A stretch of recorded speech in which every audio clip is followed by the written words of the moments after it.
झालावाड़ के मनोहर थाना में पिपलोदी गांव में जिस तरीके से स्कूल की जो हादसा हुआ है, जिसमें 8 बच्चों की अब तक मौत की पुष्टि हो चुकी है और 19 से अधिक गंभीर रूप से घायल हैं।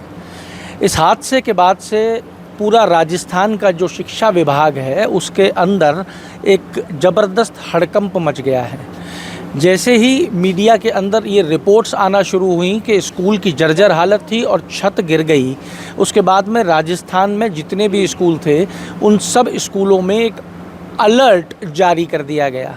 इतना अलर्ट कोविड के टाइम भी नहीं देखा गया होगा जितना अलर्ट आज की इस घटना के बाद में जारी किया गया। स्कूल्स में आनन फानन में ताले लगा दिए गए और मीडिया कर्मियों को स्कूल से बहुत दूर रखने का प्रयास किया गया।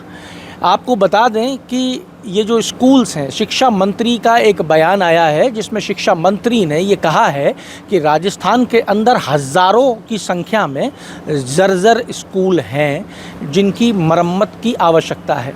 जब हमने पड़ताल की, हमने प्रिंसिपल से बात की, शिक्षा विभाग में बात करना शुरू किया तो पता लगा कि 3-3 साल से और 4-4 साल से चिट्ठियाँ लिखी जा रही हैं प्रिंसिपल्स के द्वारा और मांग की जा रही है कि इस जर्जर व्यवस्था को ठीक किया जाए। आप देख लीजिए, ये छोटे छोटे से बच्चे हैं जिनके सपने हैं। कोई रिपोर्टर बनना चाहता है मेरी तरह, कोई पीटीआई बनना चाहता है। क्या बनना है? पीटीआई बनना चाहता है। क्या बनना चाहते हो? रिपोर्टर बनना चाहता है। देखिए, ये रिपोर्टर बनना चाहता है, ये जिद पे है कि इसको रिपोर्टर ही बनना है। तुम क्या बनना चाहोगे? IPS officer. देखिए, ये सरकारी स्कूल के बच्चे हैं, ये 12वीं तक का विद्यालय है और इस विद्यालय की स्थिति ये है कि आप देख सकते हैं यहाँ पे ये बच्चों के लिए इनका बेस्ट स्कूल है ना? हाँ, माय बेस्ट स्कूल। क्यों है ये तुम्हारा बेस्ट स्कूल? क्योंकि यहाँ पे बढ़िया अच्छी पढ़ाई होती है और हमें ना बहुत सारे गेम खिलाते हैं। हमें खो खो खिलाते हैं, खो खो की तैयारी कराई जाती है। देखिए, 12वीं तक का स्कूल है, गेम खिलाए जाते हैं। मैं आपको एक बार सरकारी स्कूल की उस व्यवस्था का मुआयना करा रहा हूं। आप देख लीजिए, ये वो प्लेग्राउंड है जिसकी ये बच्चे तारीफ़ करते नहीं थक रहे, क्योंकि इन मासूमों को पता ही नहीं है कि प्लेग्राउंड किस तरीके के होते हैं। सरकार एक मोटा फंड हर साल रिलीज़ करती है, एक मोटा पैसा खर्च किया जाता है इन स्कूलों के जीर्णोद्धार का, पर स्थिति क्या है आप देख लीजिए।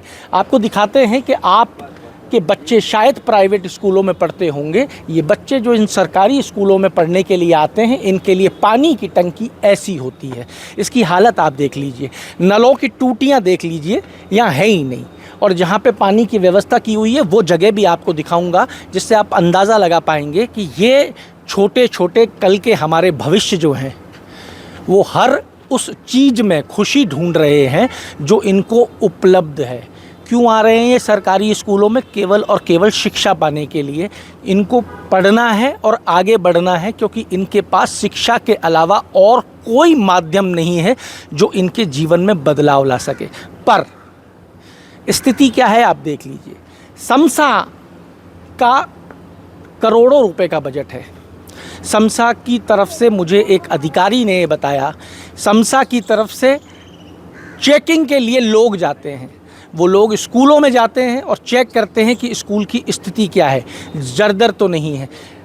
अगर वो टीम जाती है, ये टीम हर महीने जाती है, अगर वो टीम हर महीने जाती है तो फिर ये झालावाड़ में मनोहर थाने जैसा हादसा कैसे हो गया और कैसे ही एक दिन के अंदर सैकड़ों स्कूलों के नाम निकल के आना शुरू हो गए जो जर्जर अवस्था में है।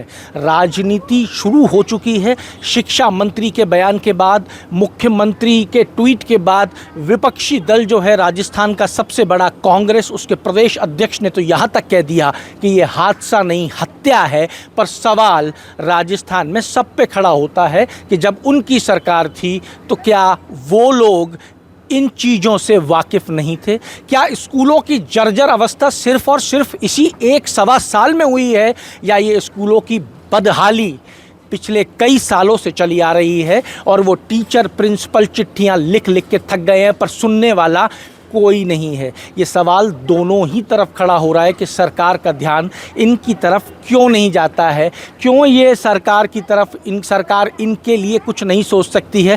क्यों खो खो खेलने के लिए ये पेड़ का कटा हुआ लकड़ी का टुकड़ा ही इनके नसीब में आता है?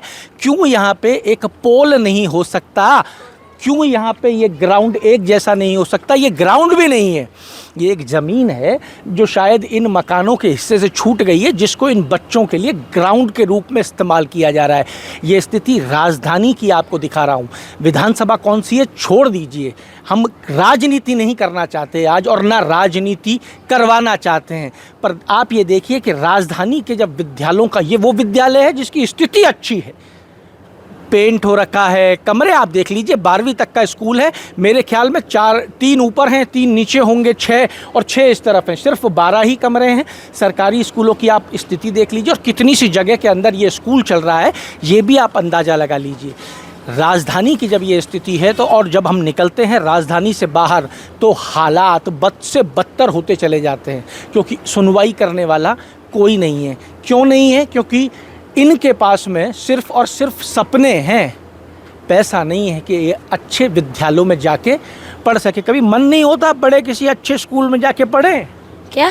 किसी अच्छे स्कूल में जाओ, पढ़ो, मन नहीं करता? अच्छा लगता है ये स्कूल। ये अच्छा लगता है।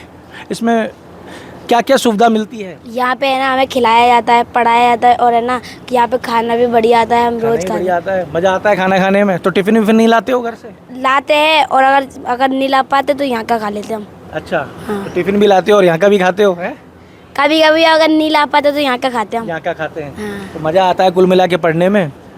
नंबर कितने आते हैं भाई? नंबर तो सर अभी तो हम 8 अभी आए हैं ना, परसेंटेज नहीं आती, वो बनती है ना ABC। अच्छा, ABC ग्रेड आती है? ग्रेड आती तो है। बढ़िया से पढ़ रहे हो। क्या करते हैं पिताजी? हैं? पापा क्या करते हैं? ऑटो चलाते हैं। ऑटो चलाते हैं। क्या करते हैं आपके पापा? ज्वेलरी के काम करते हैं। ज्वेलरी की कारीगर हैं। किसी के यहाँ जाते हैं कि दुकान है अपनी?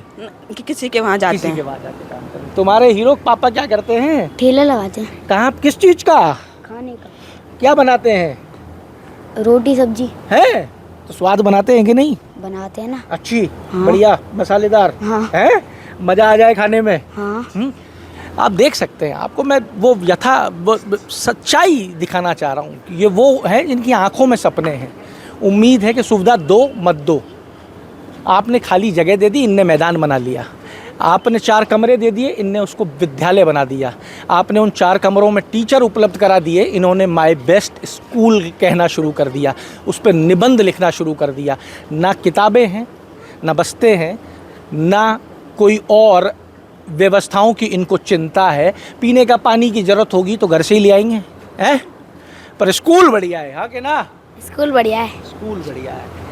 जीवन में कुछ करने की आस है और बड़े बड़े सपने लेके यहाँ इन विद्यालयों में आते हैं।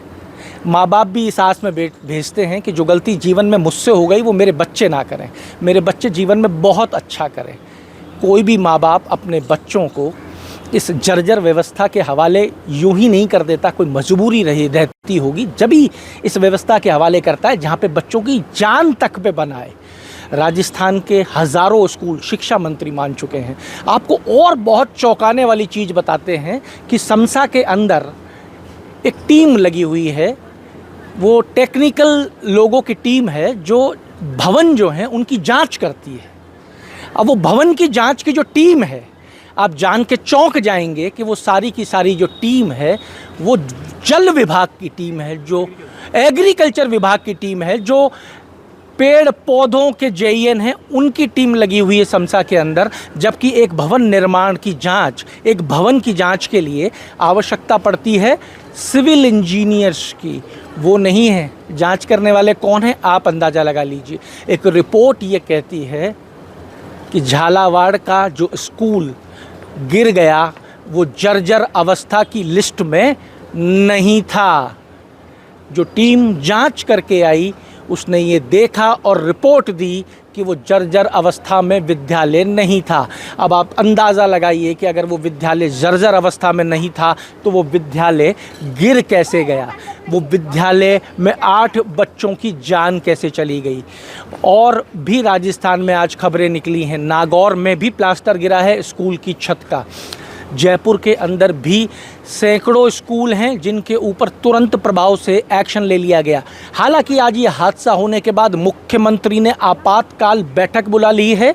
सारे स्कूलों की लिस्ट मंगवाई जा रही है जो जर्जर अवस्था के अंदर हैं, उनको सही करने के लिए, उनकी मरम्मत के लिए अब क्या क्या आगे स्टेप होंगे। पर बड़ा सवाल ये खड़ा होता है कि इन मासूमों के सपनों को आड़ बनाकर कौन है जो इनके साथ खिलवाड़ कर रहा है, कौन है वो जिम्मेदार, किसकी जिम्मेदारी तय होगी शिक्षा विभाग के अंदर। क्या शिक्षा मंत्री के ये कह देने से कि हज़ारों भवन जर्जर हैं ये बात ख़त्म हो जाएगी? क्या वो झालावाड़ में जो टीम गई थी उसको नहीं दिखा था कि भवन की स्थिति जर्जर है? आपको बता दें कि जयपुर के सचिवालय में जहाँ पे इस प्रदेश के बड़े बड़े अधिकारी बैठते हैं, अभी अभी मेरे पास सूचना आई है आज वहाँ पे भी एक प्लास्टर गिर गया है। हताहत कोई नहीं हुआ है पर सुरक्षित वो भवन भी नहीं है। आपको इस राजधानी के और भी विद्यालयों की स्थिति मैं दिखाऊंगा, आप तक पहुंचाऊंगा। इन जैसे बहुत से मासूमों से आपकी मुलाकात कराऊंगा। आपको ये भी बता दें कि इस पूरे झालावाड़ प्रकरण में 5 अधिकारियों को सस्पेंड कर दिया गया है। वो अधिकारी प्रिंसिपल है, उनके साथ काम करने वाले टीचर हैं। क्या सिर्फ़ और सिर्फ वो प्रिंसिपल और उन टीचर्स की ही जिम्मेदारी थी? क्या टीचर्स के पास में बजट होता है कि वो स्कूल को मरम्मत करा सकें? या टीचर के पास सिर्फ एक चिट्ठी लिखने का अधिकार है? या प्रिंसिपल एक चिट्ठी लिख के ऊपर भेज सकता है? क्या ऊपर वालों की नज़र में क्यों नहीं आया और क्यों वो लेटर नहीं आए? मैं आपको लेटर भी दिखा रहा हूँ, आप देखते रहिए हमारे साथ कि ये लेटर्स भी मौजूद हैं। स्कूलों की स्थितियाँ भी हम आपको दिखा रहे हैं। पूरे राजस्थान से फ़ोटोग्राफ्स हमारे पास आए हैं। क्यों इन पे जब कार्रवाई नहीं की गई? क्यों इंतज़ार किया गया कि कुछ हो जाएगा जब देखेंगे? क्यों इंतज़ार करते रह गए जिम्मेदार? और अब जिम्मेदार कौन होगा? क्या इस पे सरकार तय करने जा रही है कि जिम्मेदारी किसकी और सरकार जिम्मेदार पे क्या एक्शन लेगी? ये सब आप तक पहुंचाएंगे। जुड़े रहिए हमारे साथ। अमर उजाला के लिए जयपुर से मैं आशीष। अगर आप ये वीडियो YouTube पर देख रहे हैं तो हमारे चैनल को सब्सक्राइब कर बेल आइकन दबाएं और Facebook पर देख रहे हैं तो हमारे पेज को लाइक करें।